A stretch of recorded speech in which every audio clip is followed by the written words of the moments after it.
Hello students, good morning. After examination we have met again, okay, in the online class. So all have to be ready for study now, okay. आपका examination ख़त्म हो गया and I hope कि आप सभी का exam अच्छा हुआ होगा। तो चलिए फिर से आपके क्लासेस आज से स्टार्ट करते हैं और आपका नेक्स्ट चैप्टर है चैप्टर 14, ओके, फ्यूचर टेंस। तो आज हम पढ़ेंगे फ्यूचर टेंस, ओके स्टूडेंट। इसके पहले I have already explain that what is present tense and how can we make this all sentences and what is past tense, I have already explain, ठीक है। मतलब present और past मैंने पहले ही बता दिया आप लोगों को। तो चलिए अब नेक्स्ट फ्यूचर टेंस समझते हैं, ठीक है। फ्यूचर टेंस को मैं आपकी बुक में समझाऊंगी, बट अभी थोड़ा सा अलग से थोड़ा सा समझाऊंगी जिससे आपको अच्छे से समझ में आएगा, ठीक है, ज़्यादा अच्छे से समझ में आएगा, ठीक है। फ्यूचर टेंस क्या है student? The future tense is a verb form that describes an action और event that has not happen it but is accepted to happen. यानी फ्यूचर टेंस वो होता है, मतलब फ्यूचर टेंस का वर्ब वह वर्ब जो डिस्क्राइब करता है एक एक्शन को, बताता है और इवेंट, मतलब कोई भी एक्शन या इवेंट जो बताता है वो अभी हुआ नहीं रहता है, होने वाला रहता है, ऐसी चीज़ को फ्यूचर टेंस बताता है। इट फिर भी but is accepted to happen, है ना, लेकिन उसको होने जैसे हम एक्सेप्ट करके उसको जैसे बनाते हैं, ठीक है।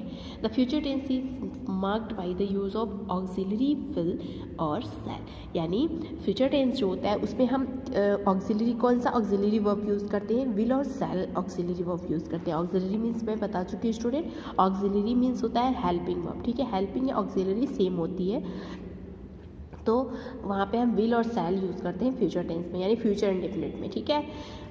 अब चलिए इसका रूल देखते हैं। फर्स्ट सबसे पहले आप जान लीजिए कि the future tense has 4 forms, यानी फ्यूचर टेंस के भी 4 फॉर्म होते हैं। जैसे आपने प्रेजेंट टेंस पढ़ा था, प्रेजेंट टेंस के 4 फॉर्म, पास्ट टेंस के 4 फॉर्म्स, ऐसे ही फ्यूचर टेंस के भी 4 फॉर्म्स होते हैं, ठीक है।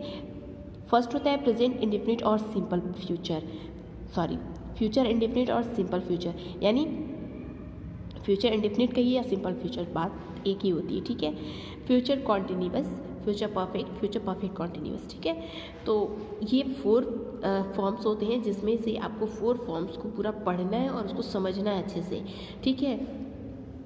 सबसे पहले हम देखते हैं फ्यूचर इंडेफिनिट। फ्यूचर इंडेफिनिट क्या होता है? फ्यूचर इंडेफिनिट टेंस, इसका आइडेंटिफिकेशन मीन्स होता है स्टूडेंट पहचान, ठीक है। इसका मतलब होता है पहचान, ठीक है।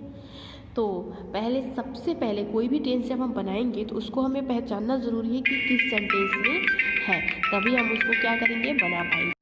आपको ये पता चल गया कि पहचान क्या होता है। सबसे पहले जब हम पहचान लेंगे तभी तो उस टेंस को बनाएंगे, उसके अकॉर्डिंग उसके हेल्पिंग वर्ब्स यूज़ करेंगे। तो उसके बाद स्ट्रक्चर देखते हैं। स्ट्रक्चर क्या होता है फ्यूचर इंडेफिनिट का? Subject plus will shell plus V1 plus object plus others, यानी सब्जेक्ट के साथ हम विल और शैल यूज़ कर, सब्जेक्ट के बाद विल और शैल जो भी है यूज़ करते हैं सब्जेक्ट के अकॉर्डिंग, एंड वर्ब का हमेशा फर्स्ट फॉर्म यूज़ होता है फ्यूचर इंडेफिनिट में, ठीक है। प्लस ऑब्जेक्ट प्लस अदर, उसके बाद ऑब्जेक्ट अदर, ठीक है। एग्जाम्पल देखते हैं तो ज़्यादा अच्छे से समझ में आएगा आपको, ठीक है। एग्जाम्पल यहाँ ले लेते हैं, जैसे राधा स्कूल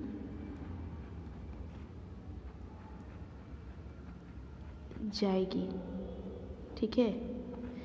राधा स्कूल जाएगी। तो अब इसको इंग्लिश में बनाते हैं, कैसे बनाएंगे? सबसे पहले सब्जेक्ट क्या है? राधा है, ठीक है। तो सब्जेक्ट लिखेंगे राधा, ठीक।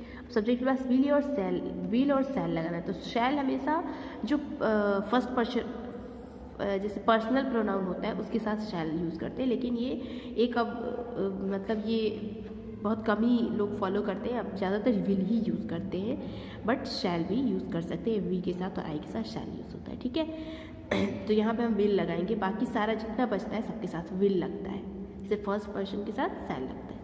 तो राधा विल, जाना का क्या हो जाएगा? गो फर्स्ट फॉर्म यूज़ होगा तो गो टू स्कूल, ठीक है। तो आई होप स्टूडेंट कि यहाँ तक आपको समझ में आ गया होगा। Radha will go to school, ये ऐसे बनेगा, ठीक है। और गा गे गी देखो लास्ट में आया है ना, गी, तो इससे हम पहचानेंगे कि ये फ्यूचर इंडेफिनिट टेंस है, ठीक है। ऐसे ही हम और भी एग्जांपल्स मैं आपको सेंड करूँगी और इसके अकॉर्डिंग आपको बनाना है। ओके स्टूडेंट, तो मिलते हैं नेक्स्ट वीडियो में। आपको ये सारे या फिर चलिए कुछ चीज़ें समझा ही देती हूँ, फिर नेक्स्ट वीडियो में आपको फ्यूचर कॉन्टिन्यूअस और फ्यूचर परफेक्ट और फ्यूचर परफेक्ट कॉन्टिन्यूअस ये डीपली समझाऊंगी। ठीक है, चलिए बुक पे देखते हैं। देखिए आपके बुक में दिया हुआ है, ये एक ही बार में समझा दिया, लेकिन इसको मैं आपको अलग से समझाऊंगी ताकि अच्छे से समझ में आए। जैसे फ्यूचर, सिंपल फ्यूचर मैंने बताया ना आपको, will, shall, base form of the verb. जैसे यहाँ Radha, I will dance at the party tomorrow. ये बुक में थोड़ा सा ना पूरा डिटेल नहीं दिया है, तो ये चीज़ें आपको ज़्यादा अच्छे से नहीं समझ में आएगी। That's why I have explain on the copy. Okay, copy में मैंने आपको समझाया। फ्यूचर कॉन्टिन्यूअस, उसके बाद फ्यूचर कॉन्टिन्यूअस होता है, उसमें भी विल, शैल प्लस बी लगाते हैं। ठीक है, और इसमें आईएनजी फॉर्म होता है। जैसे सबसे इजी तरीका मैंने आपको बताया था ना कि प्रेजेंट कॉन्टिन्यूअस, पास्ट कॉन्टिन्यूअस और फ्यूचर कॉन्टिन्यूअस, तीनों के फॉर्म में भी वर्ब का फोर्थ फॉर्म ही यूज़ होता है, सिर्फ ऑक्सिलरी चेंज होते हैं। ठीक है, उसके बाद होता है फ्यूचर परफेक्ट। फ्यूचर परफेक्ट में लगाते हैं विल हैव और शैल हैव। ठीक है, और पार्टिसिपल ऑफ द वर्ब। जैसे Suraj will have completed his course by 2024, they will have reached Chandigarh before your programme. यानी फ्यूचर की बात हो रही है ना, तो यहाँ पे सिर्फ 2024 की बात हो रही है। ठीक है, यानी वो कर चुकेगा, यानी ये बात की जा रही है कि हाँ वो अब तक कर चुकेगा, तो कर चुका होगा। फ्यूचर परफेक्ट कॉन्टिन्यूअस देखते हैं। फ्यूचर परफेक्ट कॉन्टिन्यूअस में will have been, shall have been use होता है।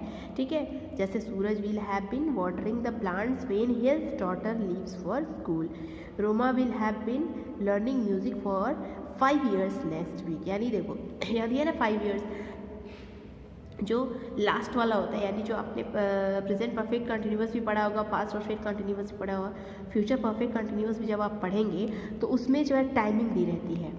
ठीक है, काम तो हो रहा होता है बट एक टाइमिंग दी रहती है कि इतने घंटे से हो रहा है, इतने समय से हो रहा होगा। अब जैसे इसमें गा के गी आ रहा है ना, तो फ्यूचर की बात होगी। तो ये जैसे रोमा मतलब 5 years से 5 साल से संगीत सीख रही होगी। ठीक है, नेक्स्ट अगले सप्ताह के में सीख रही होगी। तो ये चीज़ें आपकी टाइमिंग दी गई। जो मैं आपको ये डिटेल बताऊंगी स्टूडेंट, तो आपको ज़्यादा अच्छे से समझ में आएगा। तो आई होप कि आप यहाँ तक अभी आपको फ्यूचर इंडेफिनिट क्लियर हो गया होगा। ये मैंने ऐसे ही आपको बता दिया ताकि आप जान जाए कि जो फोर्थ फॉर्म होते हैं उसमें जो हेल्पिंग वर्ब मैंने सिर्फ आपको बताया कि क्या यूज़ होता है। ठीक है, तो अभी आपको इतना बनाना है, मैं आपको सेंड करूँगी कुछ एग्जाम्पल्स जो आपको खुद से बना के ट्राई करने होंगे। ओके स्टूडेंट, तो मिलते हैं नेक्स्ट वीडियो में, तब तक के लिए हैव ए नाइस डे।